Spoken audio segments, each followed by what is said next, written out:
Welcome to the Barnes Flyover. This is your monthly update on all things 104th Fighter Wing, what's happening at Barnes Air National Guard Base, and how they're making an impact right here in the community of Westfield. Whether you're here to learn something new, check out what's happening, or just to hang out and listen, this podcast has got you covered.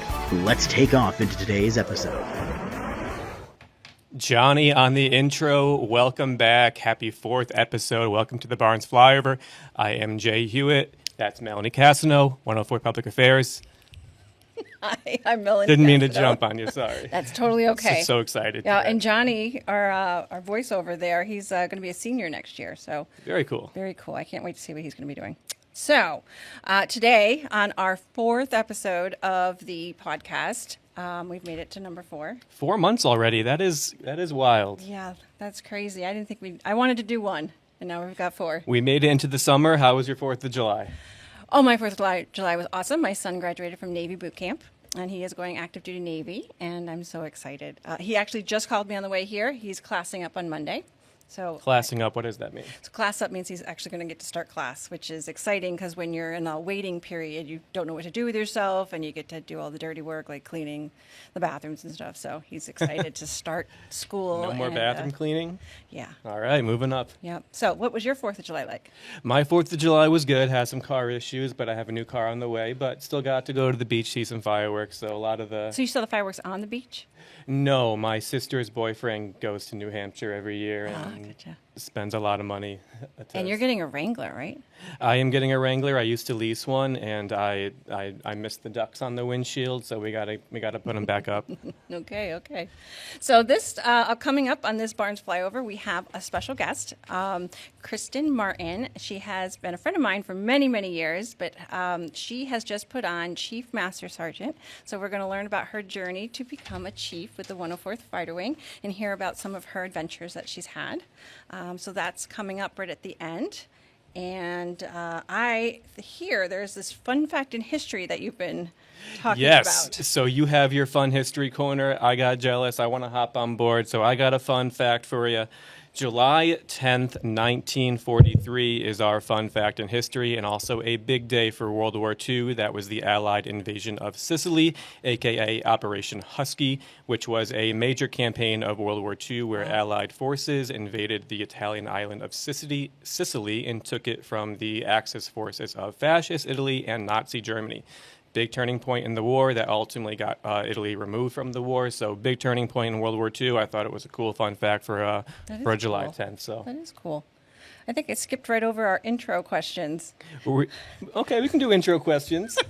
So we decided to do these questions. We were doing 3. Now we're just going to do 1. They're kind of like our icebreaker, but still fun. And they're questions that neither one of us know what we're going to ask each other. So my question, it's on everybody's mind. Are you an Apple or an Android? I have never owned an Apple product in my entire life, and that includes iPod Shuffles. I used to have like a SanDisk MP3 knockoff. Never had an Apple product. Don't know what is. I had a work iPhone once. I didn't like it. And you do have a work Mac. I do have a work Mac. We are photo Still and don't video like editors, so we use Macs. I use it, but we're getting better with it. So it's good to branch out in different software, I guess. But that was a cool question. Okay. Let's see. What do I have for you? I just get nervous. I know. I like to throw some hard ones at you. What is your favorite summer activity? Oh my God, hiking. I think you asked me this last time, but hiking. I like hiking. I like going from like the really hot weather into the woods where it's cooler. Mm-hmm. And yeah, I like hiking. Cool. Yep. So there's that. All right, let's get going into our episode here. Yeah, we had a very, very busy June for you guys, so we're going to take a look back at what we did in June in the community, what we did in June on base, and that's all for you coming up next. All right, what we did in the community. So we are continuing with base tours. We had our Westfield Intermediate School come by. They are located right outside the base, so it's always fun to have our really local kids come by. We had our Cub Scouts, Westfield Homeschools. We had them. I do have a picture of one of them. Their kids were so cute. I will say, out of all the tours I've done, this Westfield Homeschool group was by far the largest and the youngest and the most well-behaved. So kudos to you guys, because these kids were just so much fun to be with. You mean they weren't trying to FaceTime during like Live flying? No. No, these kids were just genuinely interested and behaved and listened, and they were just such a great group of kids. All of our tours are good, but these were, going into it being the largest group and the youngest group, I was a little worried, and they were great. They were great. So we also had our Young Professional Organization with Dave Fontaine is our honorary 131st Fighter Squadron commander. I think you did that tour. Yeah, so I didn't know that we had an honorary 104th Wing commander, which is John DeVoy, and then we also have an honorary 131st Fighter Squadron commander, and that is Dave Fontaine. I did not know we had two. Pretty cool. Yeah, it was pretty cool. That was a good one. We've done some flyovers. I don't know if anybody was there for the Southwick Motocross. We did have a flyover. It was way above the clouds. Everybody could hear it, but we could not see it. I heard them taking off for that flyover. I think everybody heard him take them off. I was Well, there. I live across the street, so I heard them taking off for that flyover. Yeah, they definitely could hear them. And then we're like, where is it? Did anybody see that? And it was completely above the clouds. We didn't see a thing. I had my camera ready. And so we also did the Belmont Stakes in New York. We did that flyover as well. We've got, so here's a big one that I want to talk about. We do internships on the base. Not all jobs can do internships, but we do have some areas that can support local high school students and local college students. So we did with Westville Tech Academy. We had a 3-day internship with our vehicle maintenance. So they got to see what we do on base as far as vehicle maintenance. I believe they were in the collision class with Mr. Brown. So he had reached out and asked if we could do a little 3-day with them. And then I'm so excited because I have a public affairs intern. June Keeler is from Hampton or Wilbraham, I can't remember, but she's with us for the summer, and she's literally coming on into our office, and she's taking photos and editing. Today we did some studio photos. I'm going to try to get her to write some articles before her little tour is done. But what you need to know about these internships is that we can offer college credits. We have a whole program where we work with the college and have goals and things where you would actually get college credits for doing the internship with us. It is an unpaid internship, but if you're like, say you're with public affairs, if you take photos, we do publish those photos under your name, and you could get global recognition if you write a story. Same thing. You're getting a lot of experience. I will say you do not have to enlist into the National Guard if you intern with us, but it is a great, unique opportunity to see what we do on base and kind of use your skills. So, yeah, so we had the internships going on this month, and I think that's it. Yeah. Awesome. All right. We had a very busy June for base. June drill, we had a lot of exercises going on. TCCC, Tactical Combat Casualty Care. So, if I'm not mistaken, this was the first time that this was done at Barnes? This was the first time that we have instructors certified to teach that course. So prior to that, they'd have to go out to Hartford Healthcare and work with the Army. So now we have actually trained instructors on our base to teach this class, and it is very intense, and it's well needed, but very intense. We have an article about it in our Air Scoop, which should be released tomorrow, Friday, what's tomorrow? July 11th. July 11th. You should see our podcast and our Air Scoop be released at the same time. So there's a story about that in there. Yeah, so make sure to check that out, written by the great Melanie Casineau. That event had 18 members of the medical group, which was a 5-day, 40-hour course culminating in a capstone event, which are the pictures that you can see on the screen here.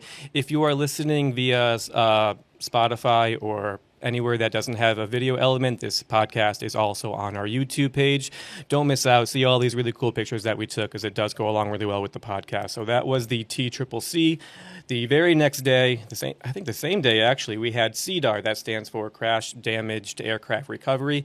Our CDAR team is amazing. We have one of the only actual CDAR training aircraft in New England. That is 494.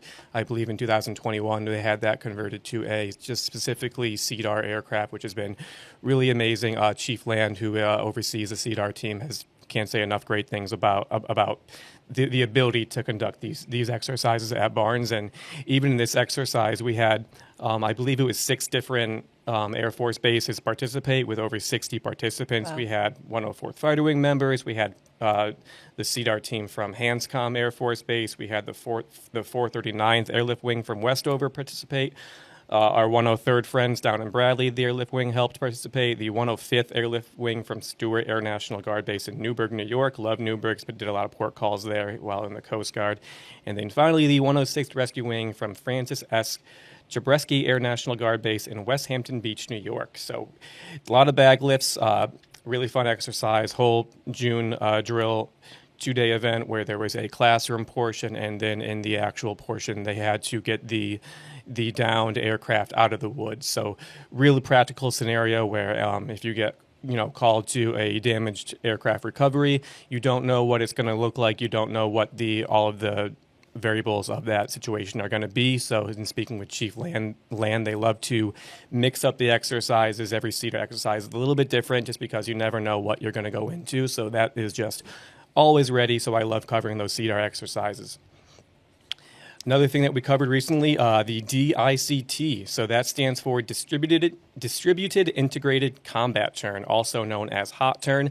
Essentially what this is we had the C-130H Hercules from the 103rd Airlift Wing be able to refuel F-35s from Vermont in Burlington and the F-15s from the 104th. So they were refueling these fighter jets while both engines were still on.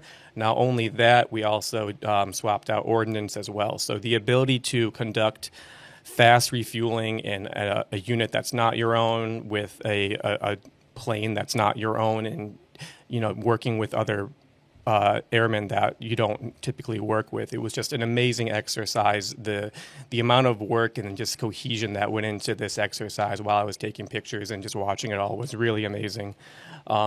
Colonel Neil Rugg Byrne, who actually used to be a pilot for the 104th and flew the A-10s for a while. Yeah, he did. He was one of our favorites. Yeah, he's great. So he's the wing commander of the 103rd Airlift Wing at Bradley now. He had a really great quote, which I wanted to read off real quick for you.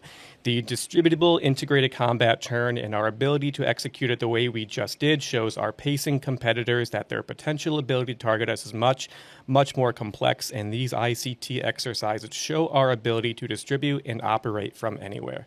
So really that's just the crux of what this exercise was. It was our mission readiness. It was our ability to make sure we can get up in the air as fast as possible, anywhere, anytime, with any airmen that we're working with, and even swap out ordnance while we're doing it. So that was a really, really complex exercise that went off. That story's also in our Air Scoop, and it's just neat to see the three different, like all of these exercises that we're doing with multiple organizations, multiple wings. It's just nice to see everybody come together and do that kind of training. Yeah, I love covering joint exercises because you get to meet people you don't meet every day, and you get to see how different shops run it. Like if someone else does it a different way, you can kind of compare notes. And so I love covering all the joint exercises. So that was really great. We also did a Chief Forge event on base with Chief Martin. Might be able to talk a little bit more about it. I have a couple questions about the history of it and just the overall purpose, but here are some pictures that our amazing airman A1C Harris took out of his own pocket. Wasn't even working that day, just showed up the camera and just started taking pictures. I have to say, it looked like a lot of fun, so I don't know if Elijah wasn't taking those photos, we may have gone out there. I just wanted to see it.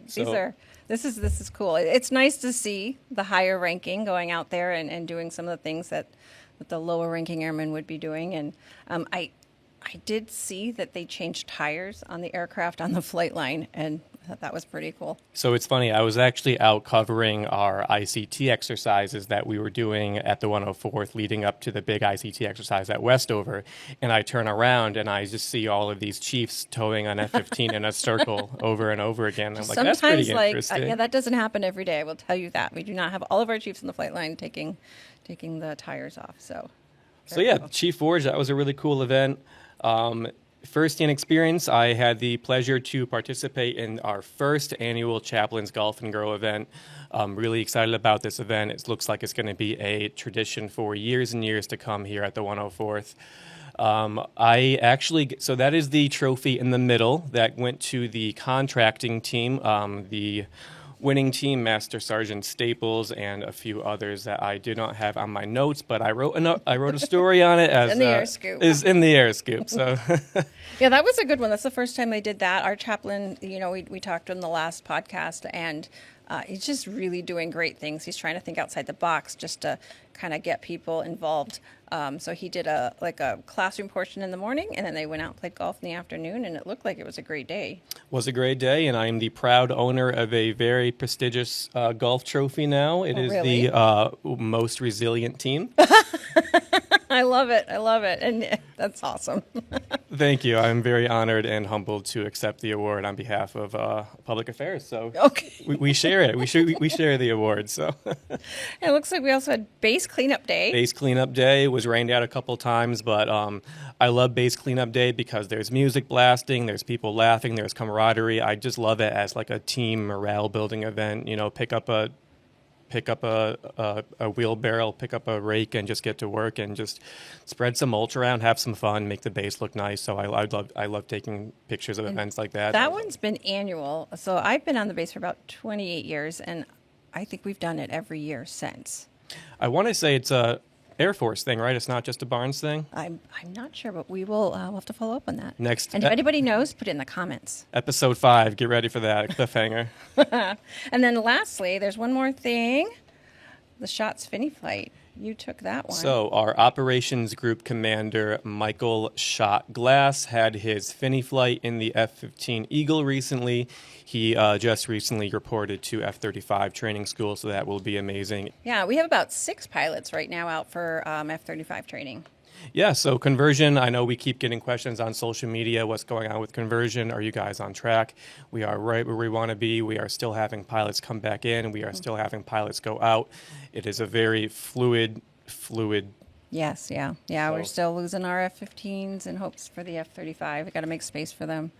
Well, But that's what the farewell party is for. yes, so we're going to get into that in just a minute. So our community events coming up, we have more base tours scheduled. South Hadley Veterans, the Massachusetts Civil Air Patrol, and Pratt & Whitney. They're a common one on our base. And then the alumni dinner's coming up July 16th. They do have a Facebook page, so if you're into that, you can follow things on Facebook. July 16th at the Pioneer Valley Club is our alumni dinner. This is probably the most popular one. If anything, it's because we can fit people inside and outside. It's always a lot of fun, and I was there last month, and they're selling some pretty cool looking swag. So T-shirts, Gotta hats, get that things swag. like that, polo shirts. And then we also have our Westfield Starfire. So I'm actually wearing the T-shirt from one of theirs. The Westfield Starfires is hosting a military appreciation night in honor of the 104th Fighter Wing on July 25th. This is probably our 3rd time doing it with them. All 104th related. Even the 104th has designed the jersey based off of the New England Eagles over New England memory book that we have going on. We will have our Commander Moon throwing the first pitch. We have our very own Tech Sergeant Hannah Smith is going to sing the national anthem. We will have an enlistment going on during one of the intermissions, and then a lot of our members and their families will be out there holding the large flag for the opening ceremony. So it's always a lot of fun. It's just a fun night. There's Northbound Butcher Block's going to be there with some good food, and so it's just a lot of fun. If you're an alumni or military member, come on out, support the 104th Fighter Wing, and take a look at the Starfires baseball team. That'll be fun. And then we have August 15th is the, so we have a few events going on for the F-15 farewell party events. There's a golf tournament going on August 15th at Shaker Farms Country Club. I have to defend my title. So that's happening. And then later on in August, we also have the farewell to the F-15 party on drill weekend. That'll be August 23rd. We're going to have a live band, and there's going to be catered food, and we've got information on that. And then we're also doing a flyover for the Oshkosh Air Show, July 21 to 27 in Wisconsin. I hear that is a very big air show. I hear people flock from all over the country and even all over the world to go to Oshkosh. Of course, That'll we be a will great be one. there. Yes. So that's what we've got going on in the community. Jay, we've got some base events coming up, right? We do got some base events. A couple are TBD. I can't wait to post these on social. Not finalized yet, but make sure you stay updated on our Facebook and Instagram pages to see what we have in the works for July, because it's some really exciting stuff. The things that I can talk about, we do have the ICT exercise. So this is a capstone exercise, and again, we're going to be working on those distributed integrated combat turns, and this will be more of a capstone exercise, so a little bit larger. I believe there is going to be a little bit more of a inspectable item within this exercise. So hope to do the same thing. I know when we did the initial exercise, we were able to get back into the air well before the required time. So we're looking to rock that again, so that'll be fun. No July drill, that's a big thing, but we will see everyone back again in August, and we have again a lot going on for August drill. We have the golf party, we have the F-15 farewell to the Eagle party, and I cannot wait to do that one. That's going to be a lot of fun. And make sure to check in on your teams. Even though we don't have a July drill, you guys are still part of the 104th family if you're a Guards member, and you are welcome at any time to come on the base. Just a reminder that we do have a wellness center, and at that wellness center is all free goodies from food to clothing to car parts to, you never know. There's just stuff donated all the time. Girl Scout cookies, I think, are still available. So even though you don't have drill, you can still come on base and say hi, check in with your team. And if you are full-time on the base, check in with your team that's not here because they're Guards members and make sure that they're all set for the summer. So, yeah. I do want to put a plug in for our book because I did get some exciting news today. So the Farewell to the F-15, it's the memory book that the Thunderbolt Council has put together. We've been doing some pre-sales for that, or they have been doing some pre-sales for that book, and they were going to do it until the book comes in. Well, the book was due to come in August 1st. I just got an email that says I think they're coming in by Monday. So if you haven't pre-ordered, you might want to get going on that. But yeah, the Eagles over New England, the history of the F-15 at Barnes from 2007 to 2025, that's 18 years. Mm-hmm. The second longest running aircraft that we've had on the base. What was the first? The A-10. You're right. How long? Let's see, in public math, 1987 to 2007, 40 years. Yeah. All right, there we go. Yeah, so this is a really good book. It has over 85 photographers from the local community as well as global listed in that book. So it's one of a kind collector's edition memory book. Yeah, take a look at it when it comes in. Our fact checker is indicating to me that might not be a correct 38 information. years. 87 to 07? Yeah. That's 20 years. Okay, well, all right, well, we'll figure this out and get back to you on that. No more math on podcasts. This is a new executive order. It's 40 years. Anyways, the A-10 was here longer than the F-15. It's still the longest running aircraft that we've had on the base. In my opinion, still the best. But anyway, so we're getting ready to have our guest come on. So we're going to just take a break for a minute, and we're going to get our guest set up to talk, find out how the journey to become a chief at the 104th Fighter Wing. Awesome. We will be right back. Thank you.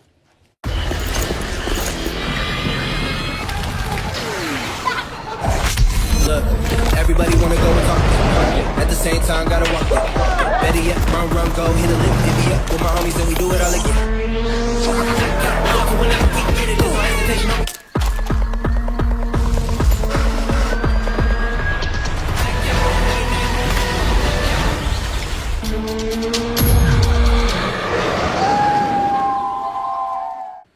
Hello again. We're back, and we have a friend here. This is Chief Master Sergeant Kristin Martin. Thank you for being here. I appreciate it. Thank you for inviting me. And so we want to know all about your journey to become a chief at the 104th Fighter Wing, but I want to start off with some previous questions. Why did you join the military? So I was the child of a barnstormer. My mother, retired Master Sergeant Terry Lee Crowther, was in the dental clinic. She joined in 81. I was born, or she joined maybe a little bit before that, but I was born in 81, and I would say probably by the time I was 4 or 5 years old, I was coming out to the base. So I was that little kid that was like, my mom wears combat boots, like on the playground. I would come out on drill weekends sometimes. I got to go over and eat at the DFAC. Oh, fun. So I knew from a very young age that I wanted to join Wanted to do what Mom Barnes. did. That's Yep. awesome. What did your dad do? So my dad was a part-time police officer in the hill towns in Cummington and Goshen. My grandfather was actually the chief of police in Cummington, so it's kind of funny now. There's a second Chief Martin in the family. Oh, yeah, yeah. Yep. And then he also worked at Pro Brush in Florence when I was younger. Okay. So how old were you when you joined? I was 17 when I joined. I had graduated high school. and I came out to the base with my mom, and we went to recruiting, and Regina Major. Yep. Roach now, was my recruiter. And I said, you know, I want to join, so you don't need to convince me. I don't want to sit behind a desk. Oh, There's your mom. There's my mom, yep. I don't want to sit behind a desk, and I don't want to work with my mom. So we went around on base, did the tour, and I ended up joining the engine shop. So maintenance squadron. So, okay. So when you first joined, what was your plan? So I first joined, I was going to go to college full-time. I ended up having the opportunity to get hired very young as a technician. I also deployed pretty soon after, back in 2003. And any Barnstormers know that deployment I'm referring to. And then I came back and started working full-time. So I did some classes part-time at night. But prior to that, I was looking at becoming a veterinarian because I love animals. Aw. So, So 03, that was Jordan? yes. Yes, yeah, that was a big one for us. Okay, so now you're here, you're in the maintenance squadron, you're full-time on base, and so what are you thinking now at this point in your career? Are you thinking, I got to get out, I got to stay? I was loving it. Those years that I was in the engine shop, I got to travel. I mean, the number of places I went, the number of TDYs I went on to, the places I got to go, the experiences I had. I was doing things that nobody in my friend group from high school was doing. Yeah, because I they was couldn't seeing relate. things. Yeah, I loved it. I loved working on the engines. When I did finally choose to move on from the engine shop, I moved into the mock. That was when the A-10s left and we were transitioning to the F-15s. And there was an opportunity for me to move to the mock where I would also be able to get promoted to tech sergeant. And so what's the mock? Maintenance Operations Center. Okay. And did you move because you were working on A-10 engines and then it needed to change to an F-15 engine? That was part of the reason why I moved full-time, because I kind of decided I didn't want to retrain, and also I had opportunities in the Maintenance Operations Center, and I could see a path forward. At that time, I retrained, so I went back to tech school and went to plans and scheduling school. So something that is important for young airmen is you need to understand the pathways that are before you depending on what section you're in. And sometimes in order to move forward, you do have to change careers or possibly, change sections. There's different opportunities. Right. And it's not that easy going to another tech school, especially when you're a little bit higher ranking and you've kind of already been established. So a lot of people don't know that when you retrain and you go to another tech school, you're literally going to tech school with the kids that have come from basic training. But then you're kind of set back a little bit depending on what branch you are. But I know with the Air Force, we had to live in a hotel and we didn't PT with them. And it was just, but you went to school with them and then they looked at you with your rank. What rank were you at tech school? So I was a tech sergeant when I went down. That's pretty high active duty. Yeah, but there was other retrainees in my class, and it was a great opportunity to meet other people and be able to network and kind of hear about how they did things. But yeah, we were kind of separated from the main direct group. Yeah. line students that were there. But we still got to interact with them and kind of guide them and give them a little bit of advice if they needed it. So it was good. That's good. I liked that part when I was there too. Yeah. Yeah. So, all right. You said you did a lot of TDYs. I do know that you went to Afghanistan. So that was a 6-month deployment. That was the most recent deployment that I was on. That was back in 2019. That was interesting because we worked with a lot of contractors, and it was myself and now retired Senior Master Sergeant Bob Ackley. And we got to interact with a bunch of different units, and it was a different perspective, and it really changed how I looked at things when I came back from there. Because I at that point, I was working in quality assurance, and so every little thing seemed like it was this huge thing, and it was an emergency. And then after having been deployed and coming back, I was able to have a different perspective on things where, I was a lot more relaxed and It Yeah. made Life's me slipped better a at little my bit. job. Yeah. So Yeah, oh, that's good. I think that's the same for most people who are in the Air National Guard. When we get to have some time on the active duty side, or even just a TDY or deployment going somewhere else, you just get a different look on things, good or bad. And it's just good for you. It's good for growing, and it's good for learning, and that's Yeah. good. Chief, you mentioned all the fun different things that you were able to do while you were in. Where does the incentive flight in the A-10 rank among those? I wish I could have an incentive flight in the A-10, but I would have had to sit on the pilot's lap. So it was the F-15. Oh, I the didn't know F-15, either. I didn't know okay. either. We're like, what Man, is I that in am- the picture? So the Didn't we have a two-seater A-10 though? No. We didn't? Oh, No. okay. No, That's my facts. the F-15 incentive flight was amazing. I was scared. Who was your pilot? Just curious. Nate Zajac. Oh, my favorite. No, So- yours is Oh, Sajak. mine's- Mine is okay. Zajac. The funny thing is, we grew up next door to each other. Oh, wow. So we're at my mother's house in Goshen. We were neighbors, and so when we got to go up in the aircraft, we flew over our parents' houses. We flew over the town of Goshen. Very So- proud from the town of Goshen. So that since you were neighbors, I would hope he wouldn't like try and make you get sick or do all these flips just to. He didn't have to make me get sick. Okay. I did. Yeah, I did. you did. I get motion sickness on a swing. So, Oh, okay. But And you still went up? oh yeah, See, it was I have great. I have no interest to go up, but if I had Nate Zajac as my pilot, I think that was the only one I said I would fly with because he's a pretty good guy. And if you're like, please slow down. No, he was great. It was an awesome experience. I would do it again in a heartbeat. What year was that? Oh gosh, 2013, I think, Okay. right around there. Yeah. So Very the cool. photos that we see on the screen, or that we were looking at, was that before or after your flight? Right here. There's one with your dad and your stepmom. Was that before So the or left after? side, yep, that's after. And if you notice, my hair is like wet looking. That was sweat. The adrenaline that your body goes through. And then, yep, that's Okay. with my mom on the left. That's General Goldfein on the right when I was over deployed in Afghanistan. Afghanistan. Yep. Awesome. Yeah, we do take a lot of incentive flight photos, and more times often than not, when we see the people come out, they'll be holding a little bag next to them. So Yeah, gross. Yep. All right. So we did also have a picture of you getting chief. I think that was up there, but there you go. Yeah. Yep. And that's your commander there for That the is, communications yep, squadron. Lieutenant Colonel St. Clair. So when did you move to the communications squadron, and why? That is such a change in going from maintenance. So you did engine shop, then you did the mock.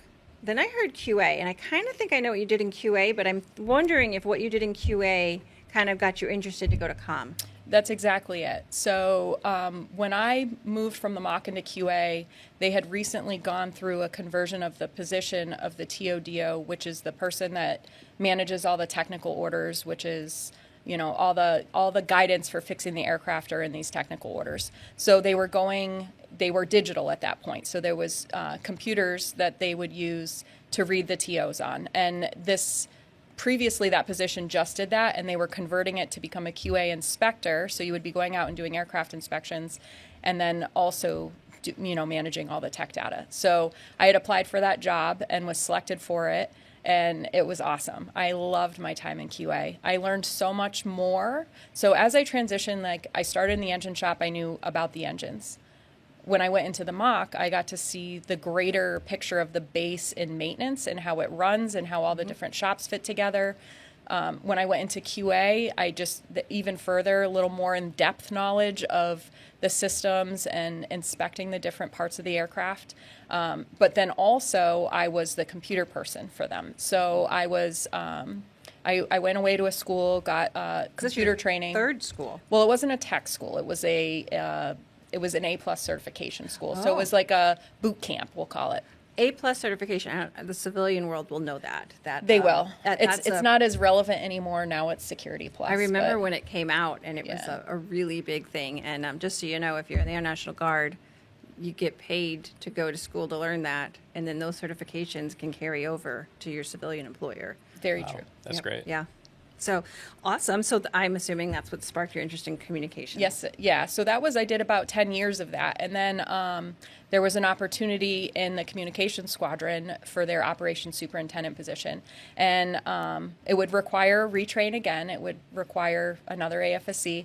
But I was really interested in it. I was looking for a change. I had been in QA for 10 years at that point. I was looking for, again, an opportunity to move up in rank, and this would be an opportunity for senior master sergeant. So I applied for it and then was selected, and it was really exciting.